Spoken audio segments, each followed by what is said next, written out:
Hi friends, ನಾನು ನಿಮ್ಮ Nishchita. Welcome back to my channel. ಇವತ್ತಿನ ರೆಸಿಪಿ ಒಳಗೆ ರೈಸ್ ಜೊತೆ ನೆಂಚ್ಕೊಂಡು ತಿನ್ನಕ್ಕಂತೇಳಿ ಒಂದು ಸೂಪರ್ ಆದಂಥ ಈಸಿ ಆ್ಯಂಡ್ ಟೇಸ್ಟಿಯಾಗಿರುವ ಚಟ್ನಿ ಪುಡಿ ರೆಸಿಪಿನ ತೋರಿಸಾತೀನಿ. ನಾನು 2 ಚಾನಲ್ ಅದಾವು. ಒಂದು ನಿಶ್ಚಿತ MS ಲಾಗ್ ಚಾನಲ್, ಇನ್ನೊಂದು ನಿಶ್ಚಿತ MS ತಿನ್ಸುಕಟ್ಟೆ ಚಾನಲ್. 2 ಚಾನಲ್ನ ಸಬ್ಸ್ಕ್ರೈಬ್ ಮಾಡ್ಕೊಂಡ ವೀಡಿಯೋಸ್ನ ನೋಡಿರಿ, ಶೇರ್ ಮಾಡಿರಿ, ಲೈಕ್ ಮಾಡಿರಿ. ಬರ್ರಿ ವಿಡಿಯೋನ ಸ್ಟಾರ್ಟ್ ಮಾಡೋಣಂತ. ಫಸ್ಟ್ ನಾನು ಒಂದು ಗ್ಲಾಸ್ನಷ್ಟು ತೊಗರಿಬೇಳೆ ತೊಗೊಂಡಿನಿ, ಮತ್ತು ಅದೇ ಗ್ಲಾಸ್ಲಿನ ಅರ್ಧ ಗ್ಲಾಸ್ ಕಡಲೆಬೇಳೆ ತೊಗೊಂಡಿನಿ, ಮತ್ತು ಅದೇ ಗ್ಲಾಸ್ಲಿನ ಅರ್ಧ ಗ್ಲಾಸ್ನಷ್ಟು ಹೆಸರು ಬೇಳೆ ತೊಗೊಂಡಿನಿ. ಈಗ ಇದನ್ನಿಷ್ಟು ಮೀಡಿಯಮ್ ಫ್ಲೇಮ್ನಾಗ ಡ್ರೈ ರೋಸ್ಟ್ ಮಾಡ್ಕೊಳ್ಳೋಣಂತ. ಸೊ ಒಂದು ಕಾಳನ್ನ ಹೊತ್ತಿಸ್ಬೇಡ್ರಿ, ಫುಲ್ ಲೋ ಫ್ಲೇಮ್ನಾಗ ಹುರ್ಕೊಂಡ್ರೂ ಪರವಾಗಿಲ್ಲ.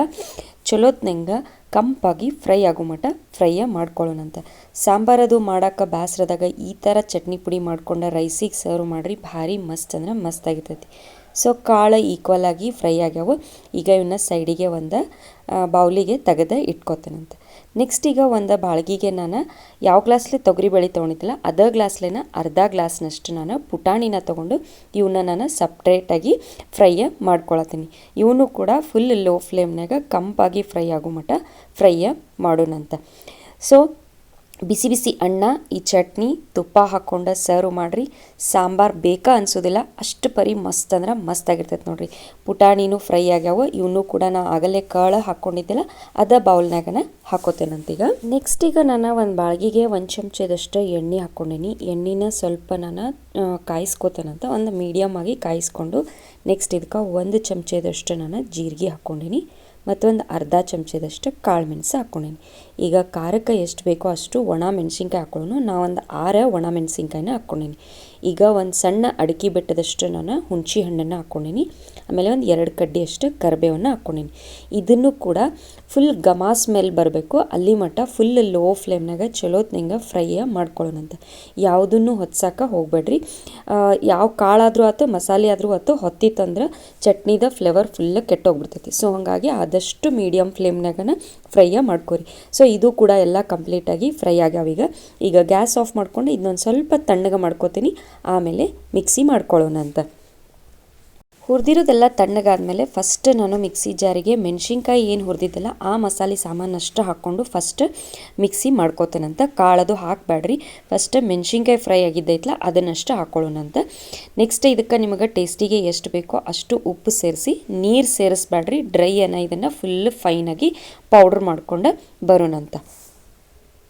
ಸೊ ಮೆಣಸಿನ್ಕಾಯಿನ ನಾನು ಫೈನಾಗಿ ಪೌಡ್ರ್ ಮಾಡ್ಕೊಂಡು ಬಂದೇನೆ ನೋಡಿರಿ. ನೆಕ್ಸ್ಟ್ ಈಗ ನಾನು ಇದಕ್ಕೆ ಕಾಳುಗಳ ಏನು ಹುರಿದಿಟ್ಕೊಂಡಿದ್ದೆಲ್ಲ ಅದನ್ನು ಅಷ್ಟು ಹಾಕ್ಕೊಂಡು ಎಷ್ಟು ಸಾಧ್ಯ ಐತಿ ಅಷ್ಟು ಫೈನಾಗಿ ನಾವೀಗ ಮತ್ತೂ ಕೂಡ ಡ್ರೈ ಮಿಕ್ಸಿ ಮಾಡ್ಕೊಂಡು ಬರೋಣಂತ. ಸೊ ನೋಡಿರಿ, ಫುಲ್ ಫೈನಾಗಿ ಪೌಡ್ರ್ ಆಗೈತಿ. ಈಗ ರೈಸಿಗೆ ಹಚ್ಕೊಂಡು ತಿನ್ನುವಂಥ ಚಟ್ನಿ ಪುಡಿ ರೆಡಿ ಆಗೈತಿ. ಇದು ಸ್ಪೆಷಲಿ ಬರೀ ರೈಸಿಗೆ ಅಂತಲೇ ಯೂಸ್ ಮಾಡಿರಿ, ಭಾರಿ ಮಸ್ತ್ ಅಂದ್ರೆ ಮಸ್ತ್ ಆಗಿರ್ತೈತಿ. ಬರೀ ಈಗ ಇದನ್ನು ಒಂದು ಬೌಲಿಗೆ ಸರ್ವ್ ಮಾಡ್ಕೊಳ್ಳೋಣಂತ. ಸೊ ರೈಸಿಗೆ ಹಚ್ಕೊಂಡು ತಿನ್ನುವಂಥ ಚಟ್ನಿ ಪುಡಿ ರೆಡಿ ಆಗೈತಿ. ಇದನ್ನು ನೀವು ಒಂದು ಗ್ಲಾಸ್ ಕಂಟೈನರ್ನಾಗ ಹಾಕಿ ಇಟ್ಕೊಂಡ್ರಿ ಅಂದ್ರೆ ಒಂದು 6-7 ತಿಂಗಳ ಮಟನೂ ಫುಲ್ ಫ್ರೆಶ್ ಆಗಿರ್ತೈತಿ ನೋಡಿರಿ. ನೀವು ಬ್ಯಾಚುಲರ್ಸಿಗೆ ಎಲ್ಲರೂ ಫಾರಿನಿಗೆ ಹೋಗೋರಿಗೆ ಈ ಥರ ಚಟ್ನಿ ಪುಡಿ ಮಾಡಿ ಕಳಿಸ್ರಿ, ಭಾಳ ಯೂಸ್ಫುಲ್ ಆಗಿರ್ತೈತಿ. ಇದು ಸಾಂಬಾರು, ಮಸಾಲೆ ರೈಸ್ ಏನೋ ಮಾಡ್ಕೊಳಕ್ಕೆ ಬೇಸ್ರದಾಗ ಈ ಥರ ಜಸ್ಟ್ ಚಟ್ನಿ ಪುಡಿ, ತುಪ್ಪ, ಬಿಸಿ ರೈಸ್ ಹಾಕ್ಕೊಂಡು ತಿನ್ನಿರಿ, ಭಾರಿ ಟೇಸ್ಟ್ ಅಂದ್ರೆ ಟೇಸ್ಟ್ ಆಗಿರ್ತೈತಿ ನೋಡಿರಿ. ಉಪ್ಪಿನಕಾಯಿ ಅದು ಏನೂ ಬೇಕಾಗಂಗಿಲ್ಲ, ಬರೀ ನಾನು ನಿಮ್ಗೆ ರೈಸ್ ಜೊತೆ ಇದನ್ನು ಸರ್ವ್ ಮಾಡಿ ತೋರಿಸ್ತೀನಿ.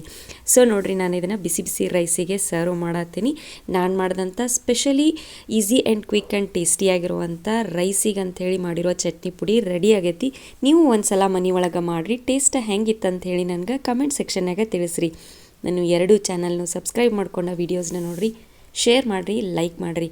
ನೀವು ನನ್ನ ವೀಡಿಯೋನ ಲೈಕ್ ಮಾಡೋದ್ರಿಂದ ನನ್ನ ವೀಡಿಯೋಸ ಭಾಳಷ್ಟು ಜನರ ಮಟ್ಟ ರೀಚ್ ಆಗ್ತಾವೆ ನೋಡಿರಿ. ನನಗೆ ಸಪೋರ್ಟ್ ಮಾಡಿರಿ. Thank you.